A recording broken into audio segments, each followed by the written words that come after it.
Om Swastiastu anak-anak. Om Swastiastu, Bu Guru. Selamat pagi. Sehat-sehat semua ya. Baik, Bu. Sehat, Bu. Senang sekali Ibu bisa kembali bertemu anak-anak di pagi yang cerah ini agar kita bisa melanjutkan tema kita minggu lalu. Nah, sebelum itu mari kita awali dulu ya, wajib bagi kita sebagai umat beragama untuk mengawali segala kegiatan kita dengan doa. Ibu minta tolong Dayu untuk mimpin doa, bisa Dayu? Bisa, Bu. Oke, mari anak-anak bersiap. Ayo teman-teman, kita berdoa sebelum memulai pembelajaran. Tangannya di Amustikarana. Om Awi Genam Astu Nama Sidam, Om Sidirastu Tat Astu Nama Swaha. Om Santi, Santi, Santi, Om. Selesai. Terima kasih, Bu Guru. Suksemu Dayu. Nggih, Bu Guru. Nah, sebelum beranjak ke materi, untuk memperkuat rasa cinta tanah air kita, mari kita bernyanyi dulu ya, sambil membakar semangat cinta tanah air kita dengan lagu Garuda Pancasila. Ibu akan pimpin di hitungan ketiga, anak-anak lanjutkan ya. 1, 2, 3.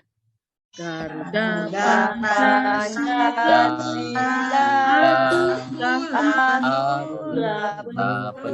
patriot proklamasi, sedia berkorban, Pancasila dasar negara, rakyat adil sentosa, di bangsa, ayo maju, ayo maju, ayo maju. Terima kasih. Nah, kalau Ibu lihat sih semuanya hadir ya. Hadir, Bu. Semua lengkap.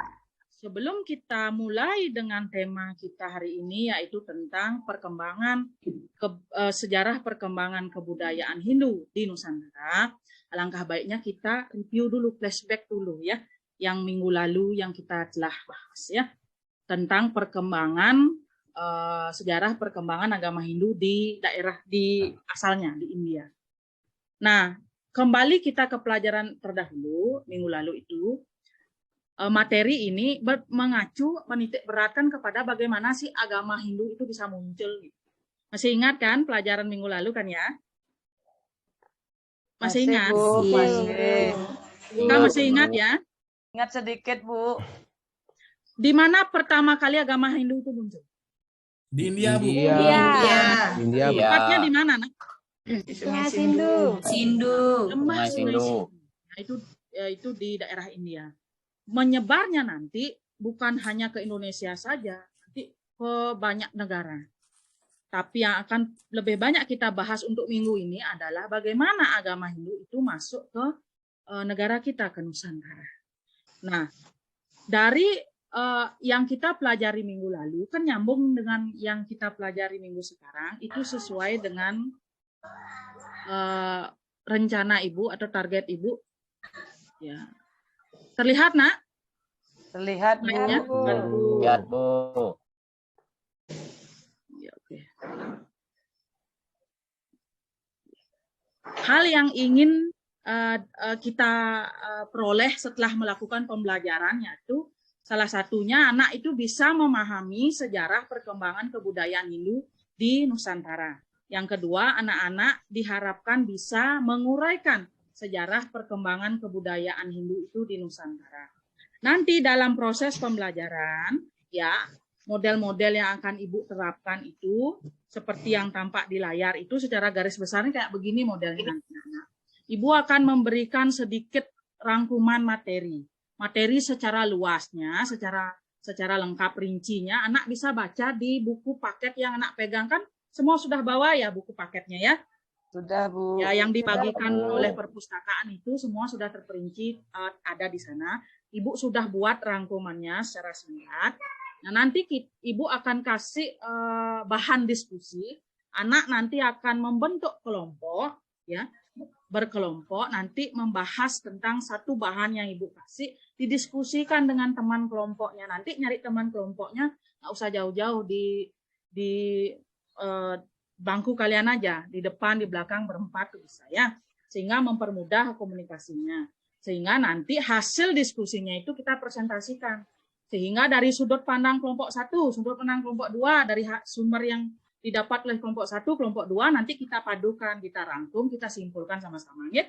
Jadi, Ya, Bu. tujuan Ibu adalah, kalau dalam pembelajar menggunakan metode-metode diskusi ini, maunya Ibu seperti ini. Anak itu bisa menunjukkan kemampuannya masing-masing, pertama. Kedua, anak juga bisa saling bantu, kerjasama jadinya. Jadi satu anak yang pemahamannya sudah bagus bisa membantu teman kalian yang mungkin belum bisa memahami nih. Jadi bareng-bareng bisa belajar untuk bisa memahami konsep niki sama-sama ya. Secara garis besarnya tujuannya ada 4 ya. Seperti yang Ibu tayangkan di slide, anak bisa baca ya. Kita lanjutkan saja, kita langsung ke pokok bahasan. Nah, pertama, yang akan kita bahas adalah teori tentang munculnya atau tentang masuknya agama Hindu ini ke Indonesia. Jadi, si agama ini, yang kita sebut Hindu ini, nggak ujuk-ujuk masuk Indonesia, pasti melalui proses. Nah, dalam sejarahnya, prosesnya itu berlangsung berabad-abad. Itu tidak berlangsung singkat. Ya. Para ahli sejarah ya menyimpulkan ada 6 teori yang berkembang tentang bagaimana agama itu masuk ke Indonesia, agama Hindu ya. Nah, tentang teori ini di buku paket lebih terperinci sudah ada, anak bisa baca ya. Tapi secara singkatnya seperti yang tampil di slide. Nah, bisa baca ya. Pertama, teori Brahmana. Ya, dikemukakan oleh seseorang bernama Vanler ya. Dia menyebutkan masuknya agama Hindu ke Indonesia oleh kaum Brahmana bersama kaum pedagang. Itu konsep yang dia utarakan menurut Vanler ini. Namanya teori Brahmana. Ada teori kesatria yang kedua dinyatakan dikemukakan oleh Bosch dan Berg ya.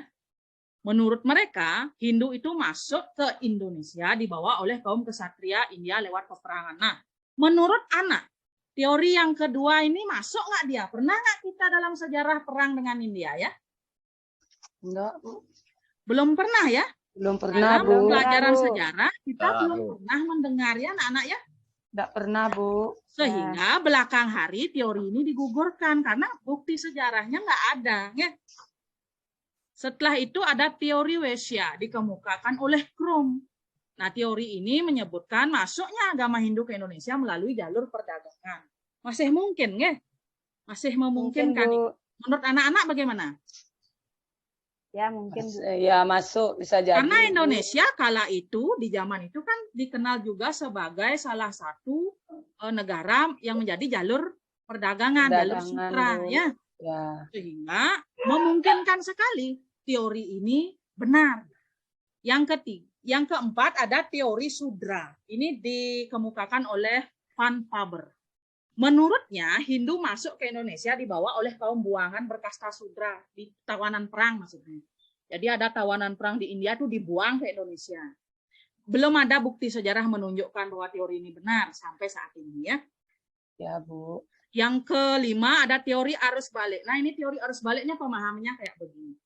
Brahmana India diundang oleh kaum raja-raja zaman dulu yang di Indonesia untuk memberikan petuah atau ajaran agama yang mereka bawa dari sana.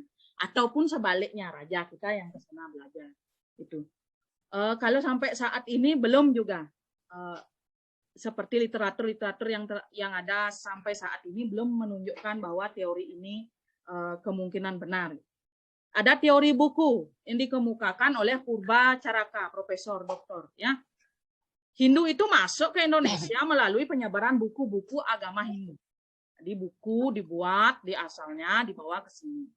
Nah, dari 6 teori yang berkembang, menurut anak mana yang paling mendekati kenyataan, faktanya? Mana yang paling mendekati kayaknya ini Teori paling Brahmana. memungkinkan terjadi. Gitu. Yang mana? Teori Brahmana, Bu. Teori Brahmana, oke, ya. Ya. Berarti yang dikemukakan oleh Vanler ya. Ya, Bu. Masuknya agama Hindu ke Indonesia oleh kaum Brahmana bersama sama dengan kaum pedagang. Ya, kalau dari bukti sejarah, selain kita memang negara yang memang dikenal berdagang juga dulu ya, pusat perdagangan. Kalau memakai logika anak-anak, yang bisa menyebarkan agama adalah orang yang menekuni bidang itu. Ya, kalau kaum pedagang menyebarkan sendiri, mereka kan tidak fokus di pembelajaran agama. Artinya skillnya tidak ada di situ ya. Kalau pedagang ya berdagang. Nah, yang paling memungkinkan pastinya adalah kaum Brahmana yang dikenal memang sebagai seorang yang berprofesi memang di bidang keagamaan ya. Sehingga teori Brahmana yang paling mendekati kenyataan ya, apa yang terjadi di lapangan. Nah, coba lihat di slide Ibu. Nah, gambar apa itu ya? Batu besar, Bu. Besar ya, batunya gede-gede ya, batu ya, emang batu itu. Yupa, Bu. Peninggalan sejarah ya, Siapa itu yang Bu. jawab ya? Yani ya? Siapa tadi itu? Ya. Ya, ini apa? Prasasti, Bu. Prasasti. Yupa, Bu, Yupa. Yupa, ya, Yupa. Anak pernah mendengar Yupa? Kata Yupa? Pernah, Bu Guru. Baca, Bu, Nah, di buku ya. paket pernah, Bu. Ya, Yupa. Benar, ini memang Yupa. Ada 7 buah Yupa yang diketemukan ya, yang menunjukkan bahwa Indonesia ada perkembangan agama waktu itu di tempat itu, tepatnya di Kutai ya, diketemukan. Nah, ini penjelasan apa itu Yupa. Yupa adalah batu bertulis ya, yang biasa dipergunakan untuk upacara yatnya. Jadi batu itu tempat ngikat hewan kurbannya. Ya, kalau dalam upacara agama Hindu itu kan sering begitu ya menggunakan hewan kurban gitu ya. Nah, hewannya diikat di sana. Batu bertulis ini menggunakan huruf Pallawa dan berbahasa Sanskerta. Yupa ini menjadi bukti tertulis tertua dalam sejarah kebudayaan Hindu, terutama yang menerangkan bahwa agama Hindu berkembang saat itu. Jadi si Yupa ini jadi tonggak sejarah ya. Penemuan 7 Yupa itu menjadi sebuah merubah sejarah waktu itu ya, bahwa agama Hindu perkembangannya ada di sana pertama kali, yaitu di Pulau Kalimantan ya, tepatnya di Kerajaan Kutai. Di buku bisa anak baca lebih jelas tentang kerajaan Kutai ini, siapa rajanya, bagaimana mereka 7 prasasti itu ditemukan, dan apa sih isi prasasti Yupa itu udah jelas di sana. Ibu, silakan Ibu yang mengakhiri materi pelajar, Bu. Silakan. Nah, setelah kita belajar tadi anak-anak, Ibu bisa simpulkan satu halnya. Perkembangan agama itu tidak berlangsung 1 tahun 2 tahun, karena berkembangnya berabad-abad memungkinkan untuk dia beralkulturasi bagus dengan budaya setempat, sehingga coraknya jadi beda-beda. Agama yang di Kalimantan, agama Hindu Kalimantan beda dia bentukannya kayak agama Hindu di Bali. Sehingga tujuan kita belajar sejarah perkembangan agama Hindu di Nusantara ini adalah anak-anak itu harus bisa menghormati bentuk-bentuk peradaban seperti itu. Karena walaupun kita berbeda-beda ya bentukannya, isinya intisarinya kan sama, tetap benar dari ajaran Weda. Ya. Jadi kita pupuklah rasa cinta tanah air, setelah itu rasa menghargai sesama, terutama yang walaupun kita berbeda bentuk kebudayaannya. Ya. Nah, untuk memperkuat pemahaman anak tentang perkembangan sejarah ini, anak bisa mengerjakan tugas, dikerjakan di rumah. Ya. Yang ada sudah di buku tuh bagian akhir itu bisa dikerjakan. Minggu depan kita bahas ya. Jadi kita akan lihat sejauh mana sih pemahaman anak tentang materi ini. Nah, karena waktu sudah habis, Ibu akan akhiri pelajaran hari ini dengan mengaturkan para mesanti. Om Santi Santi Santi. Santi. Om Santi Santi Santi Om.